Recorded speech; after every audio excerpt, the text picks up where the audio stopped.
நட்புக்களே வணக்கம். High to all. இன்றைக்கி bread omelette டிஃப்ரெண்ட்டாக எப்படி பண்ணுறதுன்னு பார்க்கலாம் வாங்க. நல்ல பெரிய வெங்காயமாக 2 வெங்காயம் அரிஞ்சு வச்சுக்கிறேன்.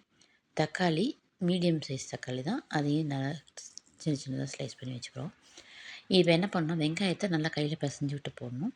அப்போ வந்து நம்ம கண்டினியூஸாக அந்த ஒரே பீஸாக இருக்கும் கட் பண்ண சில சமயம், அது மாதிரி வராமல் நம்ம தவிர்த்துக்கலாம். அதனால் வெங்காயத்தை கையில் பிசைஞ்சு விட்டு வச்சுக்கோங்க. தக்காளியும் பிசைஞ்சு விட்டு போட்டுக்கோங்க. கொஞ்சோண்டு புதினா, ஒரு ஒரு 7-8 லீவ்ஸ் இருக்க மாதிரி எடுத்துக்கோங்க. அதை மட்டும் நைஸாக அரிஞ்சு வச்சுக்கோங்க. அதையும் நல்லா கையில் பிசைஞ்சு விட்டு போட்டுருங்க.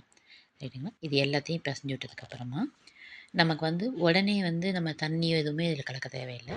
மஞ்சத்தூள் கொஞ்சோண்டு போட்டுக்கோங்க. இதிலேருந்து வெங்காய தக்காளியை நம்ம அடிக்கும் போது வர தண்ணியே போதும். மிளகுத்தூள் போட்டுக்கோங்க. மிளகுத்தூள்லாம் உங்கள் காரத்துக்கு தகுந்தாப்புல நீங்கள் போட்டுக்கலாம். ஆல்மோஸ்ட் ஒரு 1/2 டீஸ்பூன் கிட்ட நான் போட்டிருக்கேன். உப்பும் உங்கள் காரத்துக்கு தகுந்தாப்புல நான் 1/4 டீஸ்பூன் போட்டிருக்கேன். கரம் மசாலா ஒரு 1/2 டீஸ்பூன் கிட்ட போட்டுக்கோங்க. இது எல்லாத்தையும் போட்டுட்டு ஃபஸ்ட்டு இதை வந்து ஒன்றா கலக்கி விட்டுக்கோங்க. அப்புறம் ஓரிகாமி ஃப்ளேக்ஸ் இருக்கு இல்லையா, ஓரிகாமோ அது வந்து நீங்கள் நல்லாவே போடலாம், அது வந்து நல்லாயிருக்கும். அதனால் நீங்கள் சில்லி ஃப்ளேக்ஸ் வந்து உங்கள் காரத்துக்கு தகுந்தாப்புல போட்டுக்கோங்க. இதையும் போட்டுட்டு இதை வந்து நம்ம கலந்து விட்டுக்கணும். கலந்து விட்டுட்டு அதுக்கப்புறம் முட்டையை உடைச்சி அதில் ஊற்றிக்கிறோம். நான் வந்து ஒரு 3 to 4 முட்டை வரைக்கும் நீங்கள் இப்போ போடலாம். இப்போ நான் சொன்ன வெங்காயம் தக்காளி அளவுக்கு, ரைட்டுங்களா? இதை நல்லா வைப் பண்ணி விடுங்க. நல்லா வைப் பண்ணிங்கன்னா நான் அந்த முட்டை வந்து அப்படியே நுரைச்சிக்கிட்டு நல்லா மிக்ஸ் ஆகிருக்கும். அதுக்கப்புறம் தோசைக்கல்ல வெண்ணெய் யூஸ் பண்ணுறேன் நான். நீங்கள் வேணால் ரீஃபைன் ஆயில் கூட யூஸ் பண்ணலாம். கடலை எண்ணெய் யூஸ் பண்ணிங்கன்னா அதோடய ஃப்ளேவர் கொஞ்சம் டிஃப்ரெண்ட்டாக இருக்க மாதிரி இருக்கும். அதனால் ஒன்று வெண்ணெய் யூஸ் பண்ணலாம், இல்லைன்னா இது சன்ஃப்ளவர் ஆயில் யூஸ் பண்ணலாம். போட்டுட்டு ப்ரெட்டை வந்து நல்லா டோஸ்ட் பண்ணி எடுத்து வச்சுக்கோங்க.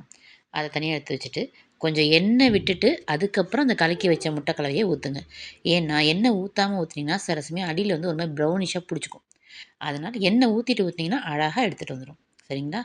அதனால் கன்ஃப்யூஸ் பண்ணிக்காமல் கொஞ்சம் எண்ணெயை விட்டுட்டு அதுக்கப்புறம் நீங்கள் ஆம்லெட் ஊற்றி நல்லா பொறுமையாக கொஞ்சம் நல்லா மேலே கொஞ்சம் நேரம் மாதிரி வரும். அப்போ பெரட்டிங்கன்னா முட்டை வந்து உங்களுக்கு எல்லா பக்கமும் செதறாது.